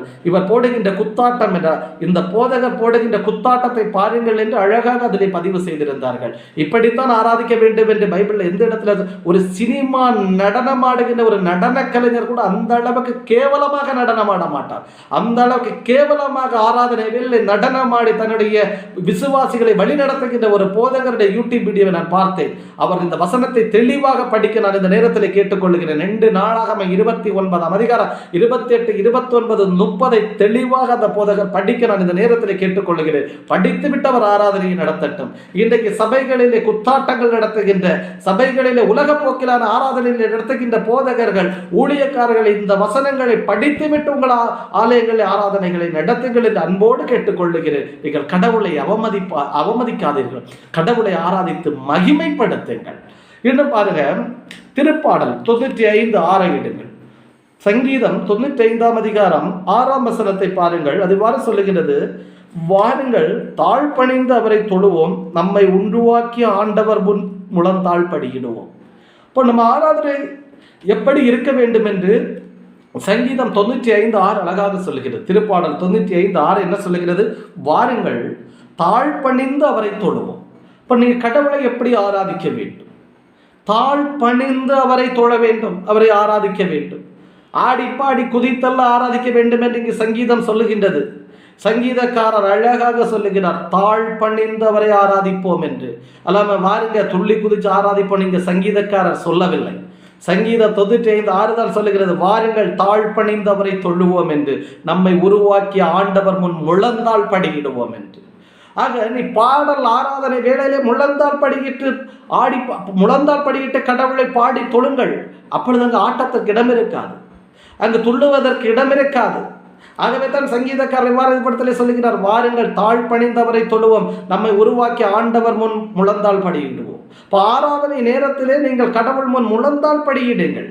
முழந்தாள் படியிட்டு கடவுளை ஆராதிக்கும் பொழுது அங்கே ஆடலுக்கோ அந்த இடத்துல துள்ளுவதற்கோ குதிப்பதற்கோ உனக்கு இடமில்லை. நீ பணிவோடு கடவுளை ஆராதிப்பாய், நீ பணிவோடு கடவுளை தொழுது கொள்வாய். இதைத்தான் இந்த வசனம் அழகாக சொல்லுகிறது. ஆகவே உங்கள் ஆராதனை வேளைகளில் நீங்கள் முழந்தாள் படியிட்டு தாழ்பணிந்து கடவுளை தொழுது கொள்ளுங்கள், வழிபடுங்கள், ஆராதியுங்கள். ஆராதனை கடவுளுக்கு ஏற்ற ஆராதனையாக இருக்கும். ஏன் இந்த இடத்துல சங்கீதக்காரர் முழந்தாள் படிக்கிற சொல்லுகிறார்? அது மிக முக்கியமான ஒரு விஷயம், நம்ம தெரிந்து கொள்ள வேண்டிய விஷயம். ஏனென்றால் நீ முழங்காலில் நின்று கடவுளை பாடி ஆராதிக்கும் பொழுது உன்னால் குதிக்க முடியாது, உன்னால் துள்ள முடியாது. முழங்காலில் நீ நிற்கும் பொழுது பணிவோடு நிற்பாய், தாழ்மையோடு நிற்பாய். ஆகவே அந்த துள்ளுதல், அந்த குதித்தல், அந்த ஆடுதல், அந்த நிகழ்வுகள் உன்னை விட்டு அகன்று பணிவோடு தாழ்மையோடு தூய்மையோடு கடவுளை தொழுது கொள்வதற்காகத்தான் சங்கீதக்காரர் முழந்தாள் படியிட்டு கடவுளை தாழ்பணிந்து ஆராதிப்போம் என்று உங்களை அழைக்கின்றார். இந்த ஆராதனை ஒவ்வொரு சபைகளை நீங்கள் மேற்கொண்டு பாருங்கள், உங்கள் ஆராதனை தூய்மையுடைய ஆராதனையாக இருக்கும். இந்த ஆராதனையை கடவுள் நிச்சயம் ஏற்றுக்கொள்வார். மாறாக உலகப்போக்கிலான ஆராதனை அல்ல கடவுள் நீங்கள் ஏற்றுக்கொள்வது என்பதை தெளிவாக புரிந்து கொள்ளுங்கள். எத்தனையோ விளக்கங்களை நீங்கள் விவிலியத்திலிருந்து கொடுக்கின்றீர்கள். இப்படிப்பட்ட ஆராதனை நடத்துகின்றவர்கள் வேத வசனத்தை உங்களால் காட்ட முடியுமா? விவிலிய விளக்கங்களை நாங்கள் கேட்கவில்லை. நீங்கள் விவிலியத்தை வைத்துக் கொண்டு விவிலியத்தினுடைய வார்த்தைகளை மக்களுக்கு விளக்கி சொல்லுகின்ற போதகர்கள் இன்றைக்கு நடக்கக்கூடிய ஆராதனை முறைகளுக்கு பல விளக்கங்களை விவிலியத்தில் இருந்து கொடுக்கின்றீர்கள். நான் கேட்பது, எனக்கு தேவை விவிலியத்தினுடைய விளக்கம் அல்ல, இப்படித்தான் ஆராதிக்க வேண்டும் என்று விவிலியத்திலே வசனம் இருக்கின்றதா என்று கேட்கின்றேன். அந்த வசனம், ஏன்னா நீங்க வசனத்தை தானே போதிக்கிறீங்க, வசனத்தை போதிக்கின்றீர்கள் என்றால் வசனத்தின்படி நடக்க வேண்டும். படி வசனத்தின்படி நாம் கடவுளை ஆராதிக்க வேண்டும் என நீங்கள் ஆராதிக்கக்கூடிய முறைமை பற்றிய வசனத்தை எனக்கு விவிலியத்திலே காட்டித்தாருங்கள், நான் உங்கள் ஆராதனையை ஏற்றுக்கொள்ளுகின்றேன். இல்லை என்றால் ஏற்றுக்கொள்ள முடியாது. கடவுளுடைய வார்த்தைகளைத்தான் நாம் பின்பற்றி ஆராதிக்க வேண்டும்.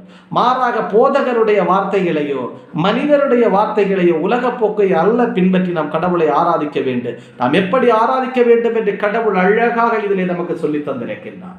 நீங்கள் இதிலிருந்து எனக்கு வசனத்தை காட்டுங்கள், இப்படித்தான் ஆராதிக்க வேண்டும் என்று கடவுள் சொல்லி இருக்கின்றார்கள் என்று நான் இந்த பதிவை நீக்கி விடுகின்றேன். சொல்ல முடியாது உங்களால், ஏனால் வேதம் அப்படி சொல்லவில்லை என்பதை நீங்கள் புரிந்து கொள்ளுங்கள். இன்னும் பாருங்கள், திருப்பாடல் 95 திருப்பாடல் 102 பாருங்கள். திருப்பாடல் சங்கீதம் 100 அதிகாரம் 2 வசனத்தை பாருங்கள். ஆண்டவரை மகிழ்ச்சியுடன் வழிபடுங்கள், மகிழ்ச்சி நிறை பாடலுடன் அவர் திருமுன் வாருங்கள். இப்போ கடவுளை வழிபட வரும்போது நீங்க எப்படி வரணும்? ஆண்டவரை மகிழ்ச்சியுடன் வழிபடுங்கள், மகிழ்ச்சி நிறை பாடலுடன் அவர் திருமுன் வாருங்கள். இப்போ அதுக்கு முந்தைய வசனம் நீங்கள் 101 பாருங்கள். இதுக்கு ஒரு விளக்கம் அழகாக சொல்லுவாங்க. 101 சொல்லுவாங்க, அனைத்துலகவரே ஆண்டவரை ஆர்ப்பரித்து வாழ்த்துங்கள். இப்போ ஆண்டவரை ஆர்ப்பரித்து வாழ்த்து சொல்லியிருக்காரு, அதனால நம்ம ஆண்டவரை ஆர்ப்பரிக்கிறோம் அப்படின்றது. நீ ஆர்ப்பரிக்க வேண்டிய இடம் சபை அல்ல. நீ ஆர்ப்பரிக்கணும், கடவுளை ஆர்ப்பரிக்கணும். எங்க ஆர்ப்பரிக்கணும்? வீதியில சென்று ஆர்ப்பரி. என் கடவுள் பெரியவர் என்று 4 ரோடு சந்திக்கக்கூடிய இடத்துல நின்றுக்கிட்டு என் கடவுள் பெரியவர் கையை தூக்கி சத்தம் போட்டு சொல்லு. அது கடவுளை நீ வாழ்த்துவது. சபைக்குள்ள நின்று சொல்லுவதல்ல கடவுளை வாழ்த்துவது. சபைக்குள்ள நீ கடவுளை ஆராதிக்கணும். எப்படி ஆராதிக்கணும்? மகிழ்ச்சியுடன் வழிபடுங்கள், மகிழ்ச்சி நிறை பாடலுடன் அவர் திருமுன் வாருங்கள். இதைத்தான் கடவுள் விரும்புகின்றார். இப்ப கடவுளை ஆராதிக்க நீ கோயிலுக்கு உள்ள வரும்பொழுது, ஆலயத்துக்குள்ள வரும்பொழுது மகிழ்ச்சியோடு வா. நீ பல தேவைகளோடு வருவாய், பல விண்ணப்பங்களோடு வருவாய், வேதனையை சுமந்து வருவாய். அந்த நேரத்திலும் மகிழ்ச்சியோடு நீ கடவுளை ஆராதித்து பார், உங்கள் துக்கம் சந்தோஷமாய் மாறும். சும்மா ஏதோ வேத வாக்கியங்களை மட்டும் சொல்லி மக்களை ஏமாற்றக்கூடாது. ஏன்னா இன்னைக்கு நடக்கக்கூடிய போதனைகள் எல்லாம் அப்படித்தான் நடக்குது. உங்கள் துக்கம் சந்தோஷமாய் மாறும், உங்கள் துயரம் மகிழ்ச்சியாய் மாறும் சொல்லிடுவாங்க. ஒரு வசனத்தை எழுதி போட்டுருவாங்க. அதோட பேஸ் என்ன, அதனுடைய மூலப்பொருள் என்ன என்பது யாருக்குமே இன்னுமே தெரியல. தெரியாம தான் அந்த வசனத்தை சொல்றாங்க. அதாவது எப்பொழுது உங்களுடைய துக்கம் சந்தோஷமாய் மாறும் என்றால், அழகாக சங்கீதம் 102 சொல்லுகின்றது, ஆண்டவரை மகிழ்ச்சியுடன் வழிபடுங்கள், மகிழ்ச்சி நிறை பாடலுடன் அவர் திருமுன் வாருங்கள். அப்பொழுது உங்கள் சுத்தம் சந்தோஷமாய் மாறும். ஏன்னா நீ ஆண்டவரை ஆராதிக்க வரும்பொழுது கண்டிப்பா மகிழ்ச்சியோடு வரமாட்டீங்க. ஒவ்வொருத்தரும் குறைந்தபட்சம் ஒரு விண்ணப்பத்தையாவது சுமந்து கொண்டுதான் ஆலயத்துக்குள்ளே நீங்கள் கடவுளை வழிபட வருவீர்கள். ஆகவே நீங்கள் கடவுளை வழிபட வரும்பொழுது உங்கள் உள்ளத்தில் விண்ணப்பம் இருக்கின்றது என்றால் 100% உங்கள் உள்ள மகிழ்ச்சியா இல்லை. எந்த உள்ளத்தில் விண்ணப்பம் இல்லையோ அந்த விண்ணப்பம் தான் 100% மகிழ்ச்சியோடு கடவுளை ஆராதிக்க வரும்.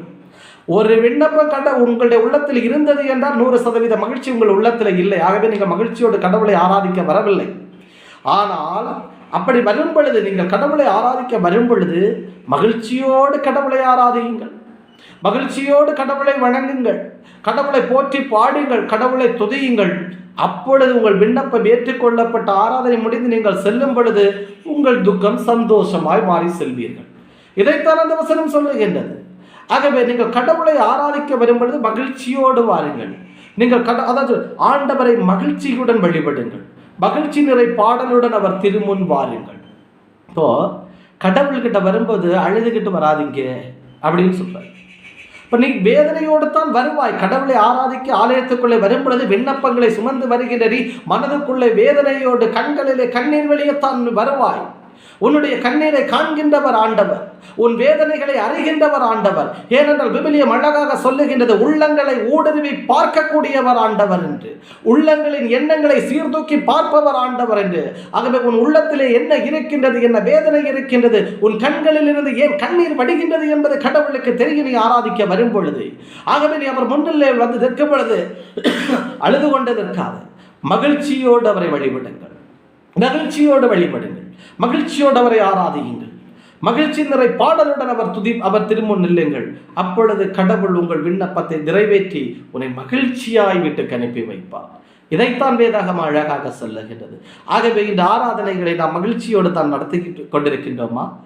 மகிழ்ச்சியோடு இருக்க வேண்டும் என்பதற்காக ஆடவும் பாடவும் கடவுள் இந்த இடத்திலே சொல்லவில்லை. வேதனையோடு வருகின்ற மக்கள் அந்த வேதனைகளை மறந்து கடவுளை ஆராதித்து மகிழ்ச்சியோடு ஆராதித்து மகிமைப்படுத்த வேண்டும் என்பதற்காக ஆடுங்கள், பாடுங்கள், துள்ளுங்கள், குதியுங்கள் என்று வேதாகமம் இங்கே சொல்லவில்லை. ஆண்டவரை மகிழ்ச்சியுடன் வழிபடுங்கள், மகிழ்ச்சி நிறை பாடலுடன் அவர் திருமுன் வாருங்கள் என்று தான் சொல்லப்பட்டிருக்கின்றன. குதியுங்கள் என்றோ துள்ளுங்கள் என்றோ அல்லது ஆடுங்கள் என்றோ அங்கு சொல்லப்படவில்லை.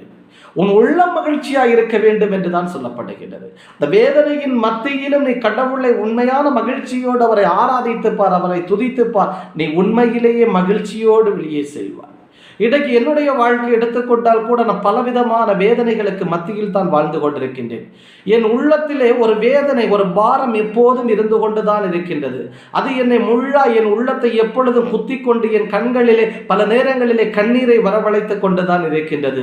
ஆனாலும் நான் தினமும் கடவுளை ஆராதிக்கும் பொழுது, கடவுளை நோக்கி ஜெபிக்கும் பொழுது, அவரை நோக்கி துதிக்கும் பொழுது அவரை மகிழ்ச்சியோடு துதிக்கின்றேன். என் வேதனைகள் ஒரு புறம் என் உள்ளத்தில் இருக்கின்றன, என் கவலைகள் என் உள்ளத்தில் இருக்கின்றன, என்னுடைய விண்ணப்பங்கள் கடவுள் கேட்டு நிறைவேற்றவில்லையே, எனக்கு எல்லாவும் எதிர்மாறாய் நடந்து கொண்டிருக்கின்றனவே என்று கூட பல நேரங்களில் நான் சிந்தித்து வேதனையோடு இருந்து கடவுளை ஆராதிக்க சென்றிருக்கிறேன். ஆனால் அந்த நேரங்களில் எல்லாம் அந்த வேதனைகளை உள்ளத்திலே புதைத்து வைத்துக்கொண்டு மகிழ்ச்சியோடு கடவுளை நான் ஆராதிப்பேன், கடவுளை துதித்து பாடுவேன். அப்படி கடவுளை துதித்து பாடி வேத வசனங்களை தியானித்து ஜெபிக்கும் பொழுது ஜெபத்தின் முடிவிலே கடவுள் எனக்கு ஒரு மகிழ்ச்சியை தருவார். என் விண்ணப்பம் நிறைவேறுகின்றதோ இல்லையோ என் உள்ளம் மகிழும். அந்த மகிழ்ச்சி தான் எனக்கு தேவை. ஏனென்றால் உண்மையான மகிழ்ச்சியை கடவுளால் தான் தர முடியும். என் உள்ளம் கவலையால் நிறைந்திருக்கின்றது, என் உள்ளத்திலே வேதனை நிறைந்திருக்கின்றது, என் உள்ளம் பாரங்களினால் நிறைந்திருக்கின்றது, என் உள்ளம் இன்றைக்கு குத்தப்பட்டு கொண்டிருக்கின்றது.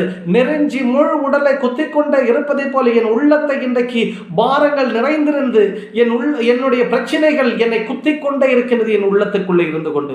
இந்த நேரத்தில் நான் மகிழ்ச்சியோடு கடவுளை ஆராதிக்கின்றேன், கடவுளை துதிக்கின்றேன். அந்த மகிழ்ச்சி, அந்த ஆராதனையின் முடிவிலே, அந்த ஜெப வேளையினுடைய முடிவிலே கடவுள் எனக்கு உண்மையான மகிழ்ச்சியை தருகின்றார். ஆகவே தான் இன்னைக்கு நான் மகிழ்ச்சியோடு இருந்து கொண்டிருக்கின்றேன், மகிழ்ச்சியோடு உங்கள் முன்னால் பேசிக் கொண்டிருக்கின்றேன். ஆகவே நான் அங்கே துள்ளவில்லை, நான் குதிக்கவில்லை, நான் ஆடி பாடவில்லை. உள்ளத்தை மகிழ்ச்சியாய் வைத்துக் கொண்டு கடவுளை நோக்கி பாடி புகழ்ந்து அவரை ஆராதித்து மகிமைப்படுத்துகின்றேன். என் வேதனையை அறிகின்ற தேவன் அந்த ஆராதனை வேளையில இறங்கி வந்து என் உள்ளத்தின் வேதனைகளை என்னிலிருந்து நீக்கி எனக்கு உண்மையான மகிழ்ச்சியை கொடுத்து என்னை மகிழ்ச்சியோடு வாழ வைத்துக் கொண்டிருக்கின்றார். இதுதான் உண்மையான மகிழ்ச்சி. ஏன்னா உங்களுக்கு தேவை not a temporary solution, we need a permanent solution. நமக்கு தேவை நிரந்தர தீர்வு. நமக்கு ஏதோ ஒரு தற்காலிக தீர்வு அல்ல நமக்கு தேவை, நமக்கு தேவை நிரந்தர தீர்வு. நீ ஆடி பாடி துள்ளி குதிச்சுக்கிட்டு அந்த இடத்துல அந்த நேரத்தில் மட்டும்தான் சமாதானமாக இருந்துகிட்டு வெளியே வரும்போது துக்கம் மீண்டும் உன் தொண்டையை அடைத்துக்கொள். ஆனால் உண்மையான உன்னுடைய துக்கத்தை உன் உள்ளத்துக்குள்ளே புதைத்து வைத்துக்கொண்டு உன் மகிழ்ச்சியை வெளிப்படுத்தி ஆண்டவரை பாடி துதித்து ஆராதித்து பார். மகிழ்ச்சியோடு கடவுளை ஆராதித்து பாருங்கள். நீங்கள் அந்த ஆராதனை முடித்து வெளியே வரும்பொழுது உங்கள் அறியாமலே உங்கள் உள்ளத்துக்குள்ள ஒரு மகிழ்ச்சி குடிகொண்டிருக்கும். இதுதான் உண்மையான மகிழ்ச்சி, இதுதான் நிரந்தரமான தீர்வு. இதை பெற்றுக் கொள்வதற்காகத்தான் ஆண்டவரை இப்படி வழிபட வேண்டும் என்று சொல்லுகின்றாருடைய. துள்ளி குதித்து ஆடி பாடி அல்ல நீங்கள் வழிபட வேண்டியது என்பதை நீங்கள் புரிந்து கொள்ளுங்கள். துள்ளி குதித்து ஆடி பாடி மகிழும் பொழுது அது எப்படி இருக்கும் என்றால், கவலையை மறப்பதற்கு மது அருந்துவார்கள். அந்த மதுவினுடைய போதை தெளியும் வரைக்கும் கவலை எதுவுமே மனதுக்குள் இருக்காது. அந்த மதுவினுடைய போதை தெளிந்து விட்டால் கவலை மனதை விட்டு போய்விடும். மதுவினுடைய போதை தெளிந்து விட்டால் மீண்டும் கவலை மனதுக்குள்ளே வந்துவிடும். மீண்டும் கவலைப்பட ஆரம்பித்து விடுவார்கள், வேதனைப்பட ஆரம்பித்து விடுவார்கள். இதை போலத்தான் இன்றைக்கு சில சபைகளில் நடக்கக்கூடிய ஆராதனைகள் இருக்கின்றன. ஆடி பாடி துள்ளி குதித்து ஆராதிக்க வைக்கின்றார்கள். அந்த நேரத்தில் அவர்கள் அந்த கவலையை மறந்து நிற்கின்றார்கள். ஆராதனை முடிந்தவர்கள் வெளியே வரும் பொழுது மீண்டும் கவலைக்குள்ளாகி துக்கம் அவர்கள் தொண்டையை அடைத்து நிற்கின்றது என்பதுதான் உண்மை. ஆகவே உண்மையான மகிழ்ச்சியை நீ பெற வேண்டும் என்றால் இப்படி ஆடி பாடி துள்ளி குதித்தல்ல கடவுளை ஆராதிக்க வேண்டியது. உண்மையான மகிழ்ச்சியுடன் கடவுளை ஆராதிங்கள். ஆண்டவரை மகிழ்ச்சியுடன் வழிபடுங்கள். மகிழ்ச்சி நிறை பாடலுடன் அவர் திருமுன் வாருங்கள். உங்கள் துக்கம் சந்தோஷமாய் மாறும். இப்படிப்பட்ட ஆராதித்தான் கடவுள் எதிர்பார்க்கின்றார் என்பதை நீங்கள் புரிந்து கொள்ளுங்கள். இன்னும் பாருங்க, லூக்கா நற்செய்தி 4ஆம் அதிகாரம் 8ஆம் வசனத்தை எடுத்துக்கொள்ளுங்கள். லூக்கா சுவிசேஷம் 4ஆம் அதிகாரம் 8ஆம் வசனத்தை எடுத்துக்கொள்ளுங்கள். அங்கே ஆண்டவராக இயேசு கிறிஸ்து அழகாக பிசாசுக்கு அழகுக்கு பதில் சொல்லுகின்றார். இயேசு அதனிடம் மறுமொழியாக, உன் கடவுளாகிய ஆண்டவரை வணங்கி அவர் ஒருவருக்கே பணி செய்வாயாக என்று மறைநூலில் எழுதியுள்ளது என்றார். அழகாக, உன் கடவுளாகிய ஆண்டவரை வணங்கி அவர் ஒருவருக்கே பணி செய்வாயாக. யார் சொன்னது? நம் ஆண்டவராக இயேசு கிறிஸ்து பிசாசுக்கு கொடுக்கக்கூடிய பதில். அதாவது 40 நாள் பாலை நிலத்திலே கடவுள் நோன்பிருக்கின்றார். ஆண்டவராக இயேசு கிறிஸ்து நோன்பிருக்கின்றார். நோன்பை முடிக்கும் பொழுது அவருக்கு பசி ஏற்படுகின்றது. நேரத்திலே பிசாசு அவரை சோதிப்பதற்காக அவர் அருகிலே வருகின்றார். அவர் அருகிலே வந்து அவரிடத்திலே முதலாவது கேட்கின்றார், நீர் தேவகுமாரன் தானே, நீர் நினைத்தால் இந்த கற்களை அப்பங்களாக மாற்றி உன் பசியை ஆற்றிக்கொள்ள முடியுமே என்று கேட்கின்றார் பிசாசு. ஆனால் ஆண்டவர் அவருக்கு என்ன பதில் சொல்லுகின்றார்? மனிதர் அப்பத்தினால் மட்டும் வாழ்வதில்லை என்று மறைநூலில் எழுதியுள்ளதே என்று சொல்லுகின்றார். ஆக ஏன் கடவுள் நினைத்தால் அந்த கல்லை அப்பமாய் மாற்றி இருக்க முடியாதா? எத்தனையோ அற்புதங்களை செய்த இயேசு கிறிஸ்துவால் பிசாசு சொல்லுகின்றான், இந்த கற்களை அப்பங்களாய் மாற்றி உன் பசியை தீர்த்து கொள்ளும் என்று பிசாசு சொல்லுகின்றான். ஆனால் ஆண்டவர் அவர் செய்யவில்லை. ஏன் செய்யவில்லை? யோசித்து பார்த்தீங்களா?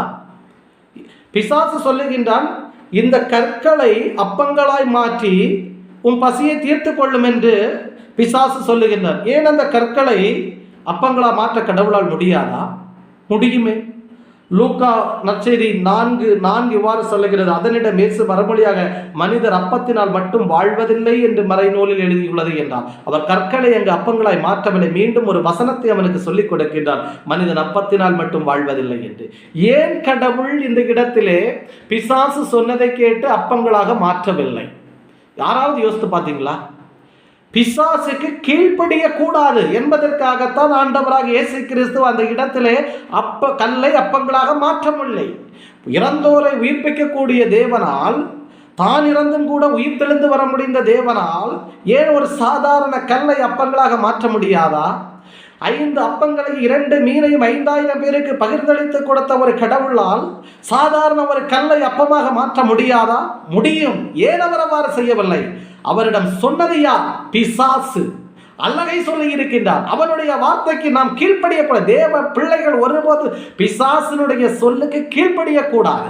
ஆகவே தான் கடவுள் என்ன சொன்னார் அந்த இடத்திலே? மனிதன் அப்பத்தினால் மட்டும் வாழ்வதில்லை என்று சொன்னார். ஆகவே தான் அவர் கல்லை அப்பங்களாக மாற்றவில்லை.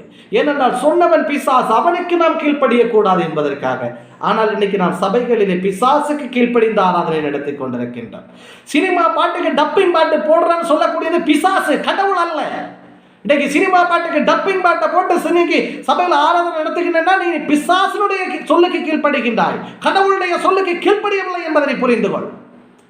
கடவுளுக்கு என்று தனிப்பாதை இருக்கிறது, தனி வழி இருக்கிறது. அந்த வழியிலே சென்று நீ கடவுளுக்கு ஆராதனைக்குரிய பாடல்களை ஏற்ற வேண்டும். இல்லாம இன்னொருத்தன் கட்டின அஸ்திபாரத்து மேல இல்லை நீ கட்டுறது என்பதை நீ புரிந்து கொள். இன்னைக்கு கிறிஸ்தவ பாடல்களை ஏற்றுகின்றவர்களுடைய புரிந்து கொள்ளுங்கள், இன்னொருவர் கட்டிய அஸ்திபாரத்தின் மீது நீங்கள் கட்டிக் கொண்டிருக்கின்றீர்கள். நீங்கள் அஸ்திபாரத்தை கட்டவில்லை என்பதை நீங்கள் புரிந்து கொள்ளுங்கள். உலக போக்கில் உள்ள கடவுளுக்கு ஆராதனை தேவை. ஆகவே தான் கடவுள் லூக்கா 8:8 அழகாக சொன்னார், உன் கடவுளாகிய ஆண்டவரை வணங்கி அவர் ஒருவருக்கே பணி செய்வாயாக என்று மறைநூலில் எழுதியுள்ளது என்றார். அப்படின்னா கடவுளை மட்டும்தான் நீ தொழுது கொள்ளணும். அதான் உலகத்தாரல்ல நீ தொழுது கொள்ள வேண்டியது. நீ கடவுளை தொழுது கொள்ள வேண்டியதை பார்க்க வேண்டியது கடவுள், மனிதர் அல்ல. ஆகவே சபைக்குள்ளங்க ஆடி பாடி இல்லைன்னா ஆராதனை பெருவிழாக்கள் நடத்தும் பொழுது அங்கே ஆடி பாடி நீ யாரையுமே காட்ட வேண்டிய தேவையில்லை. உன்னுடைய ஆராதனையை பார்க்க வேண்டியவர் கடவுள் ஒருவரே. ஆகவே தான் கடவுள் தரிசனம், உன் கடவுளாகிய ஆண்டவரை வணங்கி அவர் ஒருவருக்கே பணி செய்வாயாக என்று. அப்ப நீ ஆராதிக்க வேண்டியது கடவுள், மனிதரை அல்ல. யாரை நீ காண்பிப்பதற்காக இப்படிப்பட்ட ஆராதனைகளை நீ நடத்துகின்றீர்கள்? ஆகவே தயவு செய்து மனம் மாறுங்கள். வேதாகமம் என்ன சொல்லுகிறதோ அதன்படி ஆராதனைகளை நடத்துங்கள். ஆண்டவரை மட்டுமே வணங்குங்கள். ஆண்டவரை வணங்கி அவர் ஒருவருக்கே பணி செய்யுங்கள். வேற மனிதருக்கெல்லாம் நீங்க உங்க ஆராதனையை காட்டிக் கொடுக்க வேண்டிய தேவையில்லை. இன்னும் பாருங்க, யோவான் நற்செய்தி 4ஆம் அதிகாரம் 23-24 படித்து பாருங்கள். யோவான் நற்செய்தி 23-24 காலம் வருகிறது, ஏன் வந்தே விட்டது. அப்போது உண்மையாய் வழிபடுவோர் தந்தையை அவரது உண்மை இயல்புக்கேற்ப உள்ளத்தில் வழிபடுவர். தம்மை வழிபடுவோர் இத்தகையோராயிருக்கவே தந்தை விரும்புகிறார். கடவுள் உருவமற்றவர். அவரை வழிபடுவோர் அவரது உண்மை இயல்புக்கு ஏற்ப உள்ளத்தில் தான் வழிபட வேண்டும் என்கிறார். இந்த ஆண்டவராக இயேசு கிறிஸ்து சொன்னது. சமாரிய பெண்ணிடத்திலே அவர் உரையாடி கொண்டிருக்கும் பொழுது அவர் சொன்ன வார்த்தைகள். இதை நான் சொல்லல, ஒரு தீர்க்கதரிசி சொல்லல, ஒரு இறைவாக்கினர் சொல்லல, ஒரு திருக்காட்சியாளர் சொல்லல. சொன்னது ஆண்டவராக இயேசு கிறிஸ்து. என்ன சொல்லுகின்றார்? காலம் வருகிறது, ஏன் வந்து விட்டது. உண்மைதான். இந்த 2 வார்த்தைகள் இன்று நிறைவேறிவிட்டன. காலம் வருகிறது, ஏன் வந்தே விட்டது. வந்து விட்டது. 5 மாதமா சபைகள் மூடி கிடந்தது இல்லை. எங்க ஆராதனை இருந்தது? ஒவ்வொருத்தரும் உள்ளத்துல தானே கடவுளை தொழுது கொண்டார்கள். இந்த வார்த்தை இன்னைக்கு நிறைவேறி இருக்கின்றதா? ஊழியக்காரர்கள் யோசித்து பார்த்தீங்களா? இது இன்னைக்கு காலம் வருகிறது, ஏன் வந்தே விட்டது. அப்போது உண்மையாய் வழிபடுவோர் தந்தையை அவரது உண்மை இயல்புக்கேற்ப உள்ளத்தில் வழிபடுவர். பார்த்தீங்களா? அப்போது உண்மையாய் கடவுளை வழிபடுபவர்கள் தந்தை கடவுளை, பிதாவை தம் உள்ளத்திலே வழிபடுவார்கள். 5 மாத காலம் இதுதான் நடந்தது. இன்னைக்கு அது மட்டும் இல்ல, கடவுள் உருவமற்றவர். அவரை வழிபடுவோர் அவரது உண்மை இயல்புக்கு ஏற்ப உள்ளத்தில் வழிபட வேண்டும் என்றார். கடவுள் உருவம் இல்லாமல் இருக்கிறதால அவரை வழிபடுகின்றவர்கள் உள்ளத்துல தான் வழிபடணும் அப்படின்னு சொல்றாரு. இதைத்தானே நாம இன்னைக்கு செய்துகிட்டு இருக்கோம். உள்ளத்துல தான் கடவுளை வழிபடுறோமா? நம்முடைய ஆராதனையின் வெளிப்பாடுகள் இன்றைக்கு சபைகளில் எப்படி இருக்கிறது யோசித்து பாருங்கள். அமைதியோடும் தன்னடக்கத்தோடு கூடிய ஆராதனைகள் தான் இன்றைக்கு சபைகளில் நடக்கின்றன. காலம் வருகிறது, ஏன் வந்தே விட்டது. இந்த கொள்ளை நோய் காலத்தில் இந்த காலம் வந்து விட்டது. அப்போது உண்மையாய் வழிபடுவோர் தந்தையை அவரது உண்மை இயல்புக்கேற்ப உள்ளத்தில் வழிபடுவர். அப்போ அந்த காலத்தில் காலம் வந்து விட்டது. இந்த காலத்தில் பெரும்பாலான மக்கள் ஆண்டவரை விசுவசிக்கின்றவர்கள் உள்ளத்தில் தான் கடவுளை வழிபட்டாங்க. யாருமே ஆலயத்தில் சென்று வழிபடலை. இன்னும் தம்மை வழிபடுவோர் இத்தகையோராக இருக்கவே தந்தை விரும்புகிறார். கடவுள் தம்மை ஆராதிக்கக்கூடியவங்க எப்படி இருக்கணும்னு சொல்றாரு. துள்ளி குதின்னு சொல்றாரு. இங்க சொன்னது ஆண்டவராக இயேசு கிறிஸ்து சொன்ன வார்த்தை. இந்த வசனத்துக்கு பதில் மொழி யாராவது சொல்ல முடிஞ்சா சொல்லட்டும். ஆண்டவராக இயேசு கிறிஸ்து சொல்லுகிறார், காலம் வருகிறது, ஏன் வந்தே விட்டது. அப்போது உண்மையா வழிபடுவோர் தந்தை அவரது உள்ளத்தில் உண்மை இயல்புக்கேற்ப உள்ளத்தில் வழிபடுவர். தம்மை வழிபடுவோர் இத்தகையோராய் இருக்கவே தந்தை விரும்புகிறார். இப்போ தன்னை ஆராதிக்கிறவங்க எப்படி இருக்கணும்னு கடவுள் சொன்னதா ஆண்டவராக இயேசு கிறிஸ்து சொல்றார். பாருங்க, நீ ஆடி பாடின சொன்னார், துள்ளி குதின்னு ஆண்டவர் சொன்னார். இந்த இடத்த உள்ளத்தில் கடவுளை வழிபட வேண்டும் என்று சொல்லுகின்றார். அப்படி வழிபடுவதைத்தான் தந்தை கடவுள் விரும்புகின்றார் என்று சொல்லுகின்றார். உள்ளத்திலே நீ கடவுளை ஆராதிக்கும் பொழுது, உள்ளத்திலே நீ கடவுளை தொழுது கொள்ளும் பொழுது அவ்விடத்திலே அமைதி இருக்கும், அவ்விடத்திலே தன்னடக்கம் இருக்கும், அந்த உள்ளத்திலே மகிழ்ச்சி இருக்கும். அப்பொழுது இந்த ஆராதனை கடவுளுக்கு உகந்த ஆராதனையாகிறது. நம்மளை துள்ளி குதிப்பதாலேயோ சத்தம் போடுவதாலேயோ கடவுளின் ஆராதி அப்படின்னு இந்த இடத்துல நீங்க சொல்லலை. இந்த கடவுள் உருவமற்றவர், அவருக்கு உருவமே கிடையாது. அவரை வழிபடுவோர் அவரது உண்மை இயல்புக்கேற்ப உள்ளத்தில் தான் வழிபட வேண்டும் சொல்றார். அப்போ கடவுளை நீ எப்படி உள்ளத்துல தான் வழிபடணும். ஆனா துள்ளி குதிச்செல்லாம் நீ ஆட வேண்டிய தேவையில்லை. அப்படி இப்போ உன்னுடைய உள்ளம் தான் துள்ள வேண்டும். உன்னுடைய உள்ளம் துள்ளி மகிழ வேண்டும். அதாவது உன்னுடைய உடல் அல்ல துள்ளி மகிழ வேண்டியது. இடத்துல நீங்க கடவுள் சொல்லுவதை தெளிவாக புரிந்து கொள்ளுங்கள்.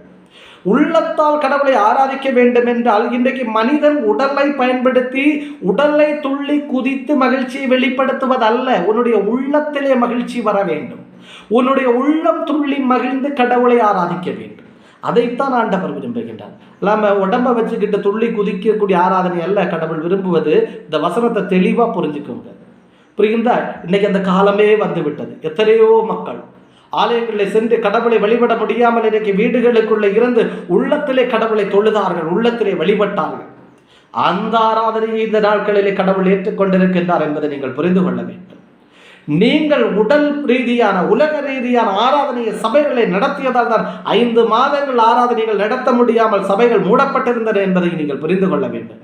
கடவுளை எப்படி வழிபட வேண்டும், ஆராதிக்க வேண்டும் என்பதை யோவான் 4ஆம் அதிகாரம் 23 மற்றும் 24 ஆகிய வசனங்களை தெளிவாக ஊழியக்காரர்கள் படித்துக் கொள்ளுங்கள்.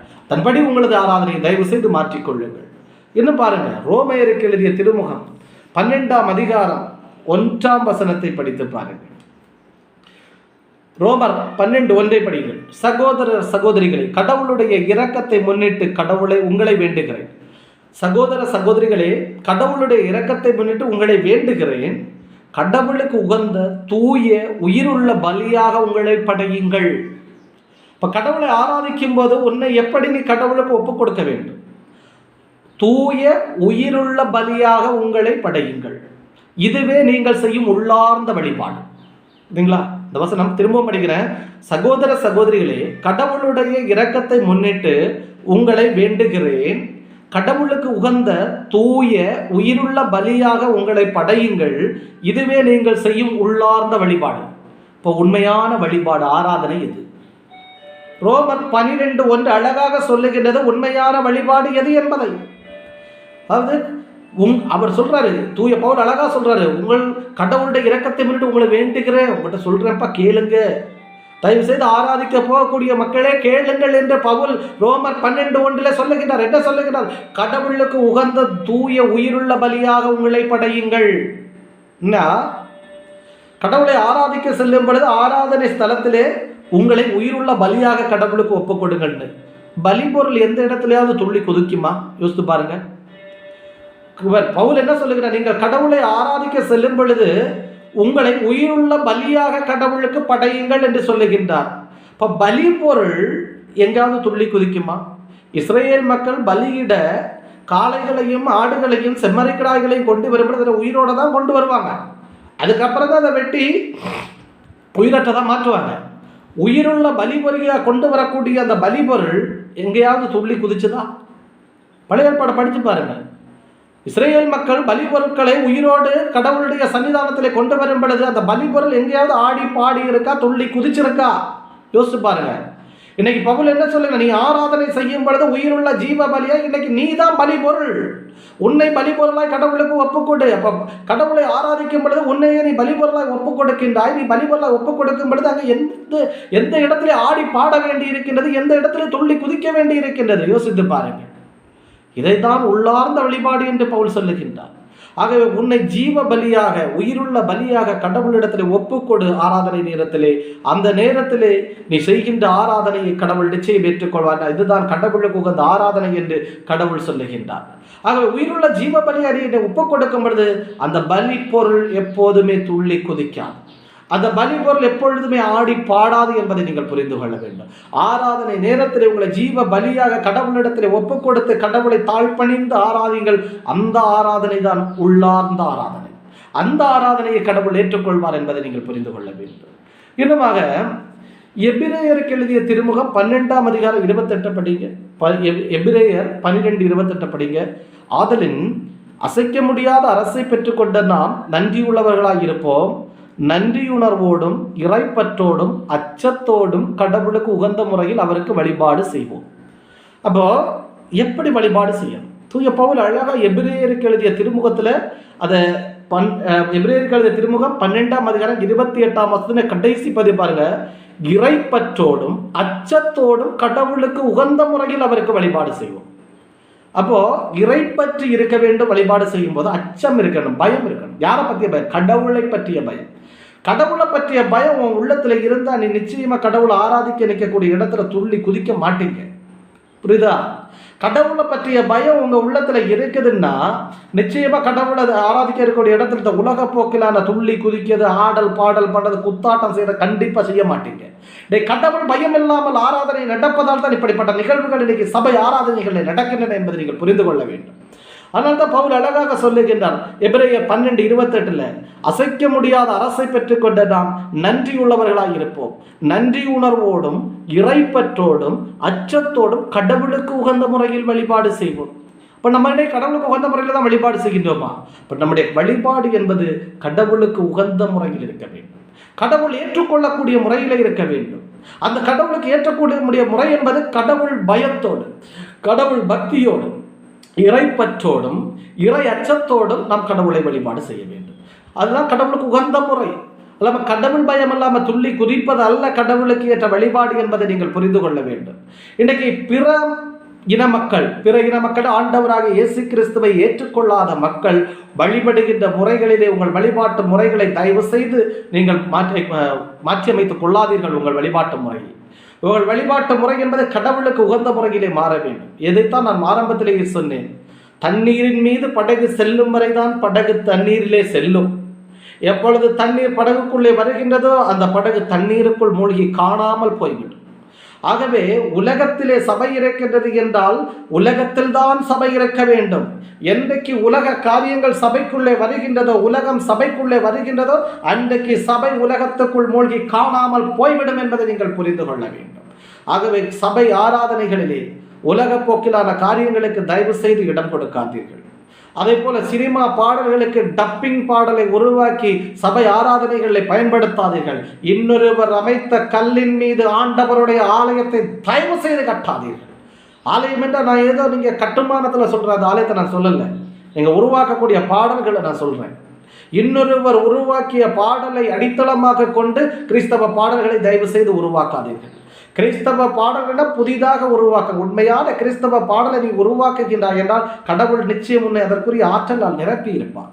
அந்த ஆற்றலை நீ பெற்றிருந்தால் நிச்சயம் உன்னால் கடவுள் சொல்லுகின்ற வார்த்தைகளை வைத்துக்கொண்டு அவருக்கேற்ற பாடல்களை உன்னால் உருவாக்க முடியும். கடவுளுடைய ஆற்றலை பெறாததால் தான் இன்றைக்கு சினிமா பாடல்களுக்கு டப்பிங் போட்டு பாடல்களை உருவாக்கி கொண்டிருக்கிறார். இந்த பாடல்களை நிச்சயம் கடவுள் விரும்புவார் என்று ஒருபோது நீங்கள் நினைத்துக் கொள்ளாதீர்கள். அதே போல இந்த பாடல்களை ஆராதனைகளை பயன்படுத்தி துள்ளி குதித்து ஆடி பாடி குத்தாட்டம் போடுவதன் அந்த ஆராதனை கடவுள் ஏற்றுக்கொள்வார் என்று நீங்கள் எதிர்பார்க்காதீர்கள். ஆலயங்களை சுத்திகரிப்பதற்காகத்தான் இந்த கொள்ளை நோயை கடவுள் அனுமதித்திருக்கின்றார் என்பதை நீங்கள் புரிந்து கொள்ள வேண்டும். ஆகவே இனி ஆலயங்கள் திறக்கப்பட்ட ஆராதனைகள் நடக்கும் பொழுது உங்கள் ஆராதனை முறையை மாற்றிக்கொள்ளுங்கள். விவிலியம் எப்படி ஆராதிக்க வேண்டும் என்று சொல்லுகின்றதோ, வேதாகம வசனங்கள் எப்படி ஆராதிக்க வேண்டும் என்று சொல்லுகின்றது, அந்த வார்த்தைகளின் அடிப்படையிலே நீங்கள் உங்கள் ஆராதனைகளை அமைத்துக் கொள்ளுங்கள். உலக போக்கிலே சென்று நீங்கள் விசுவாசிகளை பாதை மாற பிசாசுக்கு அடிமையாக்க முயலாதீர்கள். உங்களுடைய போதகம் என்பது வசனத்தை அடிப்படையாக கொண்டதாக தான் இருக்க வேண்டுமே தவிர உலகத்தை அடிப்படையாக கொண்டதாக இருக்கக்கூடாது என்பதை நீங்கள் புரிந்து கொண்டு மக்களுக்கான ஆராதனைகளை தயவு செய்து ஊழியக்காரர்கள் நடத்துங்கள். விசுவாசிகள் அப்படிப்பட்ட ஊழியக்காரர்கள் தயவு செய்து சொல்லுங்கள், ஆராதனை என்பது இப்படித்தான் இருக்க வேண்டும் என்று. ஆகவே ஆராதனை என்பது விவிலியம் சொன்ன ஒரு சில வசனங்களைத்தான் நான் உங்களுக்கு சுட்டி காட்டினேன். இன்னும் மணிக்கணக்கில் பேசிக்கொண்டே இருக்கலாம் ஆராதனை எப்படி இருக்க வேண்டும் என்று விவிலியம் அழகாக சொல்லுகின்றது. ஆகவே உங்களுடைய ஆராதனை முறைகள் விவிலியத்துக்கு உட்பட்ட முறைகளாக இருக்கும் விதத்திலே உங்களுடைய ஆராதனைகளை தயவு செய்து மாற்றியமைத்து ஆண்டவரை ஆராதித்து மகிமைப்படுத்தி அவருடைய ஆசீர்வாதங்களை பெற்றுக்கொள்ளுங்கள் என்று இந்த நேரத்தில் உங்களை நான் அன்போடு கேட்டுக்கொள்ளுகின்றேன். இப்படிப்பட்ட ஆராதனைகளுக்கு நேராக சபைகள் மாற வேண்டும், ஊழியக்காரர்கள் மாற வேண்டும், விசுவாசிகள் மாற வேண்டும். இதுதான் உண்மையான மகிழ்ச்சியை, உண்மையான ஆசீர்வாதத்தை உங்கள் வாழ்விலே கொண்டு வரும் என்பதை நீங்கள் புரிந்து கொள்ள வேண்டும். யாரையும் தவறாக சொல்லுகின்றேன் என்பதை நீங்கள் தயவு செய்து தவறாக புரிந்து கொள்ளாதீர்கள். இது பாவத்தை கண்டித்து உணர்த்த வேண்டியது கடவுளுடைய வசனத்தை சொல்லுகின்ற ஒவ்வொருவருடைய கடமை. ஆகவே எந்த இடத்தில் பாவம் இருக்கிறதோ அந்த இடத்திலே பாவத்தை சுட்டிக்காட்டி அந்த பாவத்தை உணர்த்த வேண்டியது வசனத்தை போதிக்கக்கூடிய ஒவ்வொருவருடைய கடமை. இன்றைக்கு சபைகளிலே வசனம் சொல்லக்கூடிய சபைகளிலே உலக போக்கிலான காரியங்களுக்கு இடம் கொடுத்து ஆராதனைகள் நடத்தப்படும் பொழுது அங்கே பாவம் வருகின்றது. ஆகவே அதை கண்டிக்கும் விதமாக, அதை உணர்த்தும் விதமாகத்தான் இந்த வார்த்தைகளை உங்கள் மத்தியிலே நான் பேசிக் கொண்டிருக்கிறேன். ஆகவே உணர்ந்து கொள்ளுங்கள், புரிந்து கொள்ளுங்கள், கடவுளுக்கு உகந்த பிள்ளையாய் மாறி உண்மையாய் அவரை ஆராதிங்கள் என்று இந்த நேரத்தில் கேட்டுக்கொள்ளுகின்றேன்.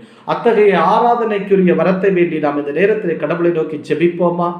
அன்பும் இரக்கமும் பரிசுத்தமும் நிறைந்த எங்கள் பரலோக பிதாவே, அருமையான இந்த நேரத்திலே நாம் உம்மை எப்படி ஆராதிக்க வேண்டும் என்பதை நீர் எங்களுக்கு கற்றுக் கொடுத்தமைக்காக உம்மை ஸ்தோத்தரிக்கின்றோம், உம்மை துதிக்கின்றோம், உமக்கு நன்றி செலுத்துகின்றோம். அப்பா, அருமையான வேத பகுதிகளை கொடுத்து ஆராதனைகளை பற்றி தெரிந்து கொள்ளவும், அதன் மூலம் சபைகளுக்குள்ள எப்படி பாவம் ஊடுருவுகின்றது என்பதை நாங்கள் தெரிந்து கொள்ளவும் நீர் எங்களுக்கு அருள் புரிந்தமைக்காக, அவற்றை எங்களுக்கு நீர் உணர்த்தியமைக்காக என் ஆண்டவரை உம்மை நாங்கள் ஸ்தோத்தரிக்கின்றோம், துதிக்கின்றோம், மகிமைப்படுத்துகின்றோம். அப்பா ஆண்டவரே, இந்த ஆராதனை முறைகளிலே ஒரு மாற்றம் உருவாக மனமிறங்கும் அப்பா.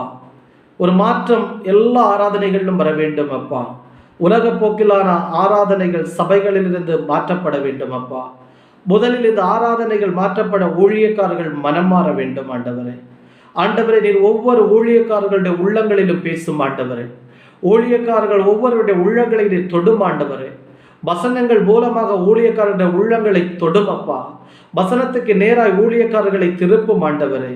அவர்கள் வசனத்தினால் உணர்த்தப்பட்ட ஆராதனை இப்படித்தான் நடத்த வேண்டும் என்பதை உணர்ந்து கொண்டு ஆண்டவரே, வசனத்துக்கு நேராய் ஆராதனைகளை நடத்த அவர்கள் மனம் இறங்கும் கிருபை செய்யும், இரக்கம் காட்டும் அப்பா.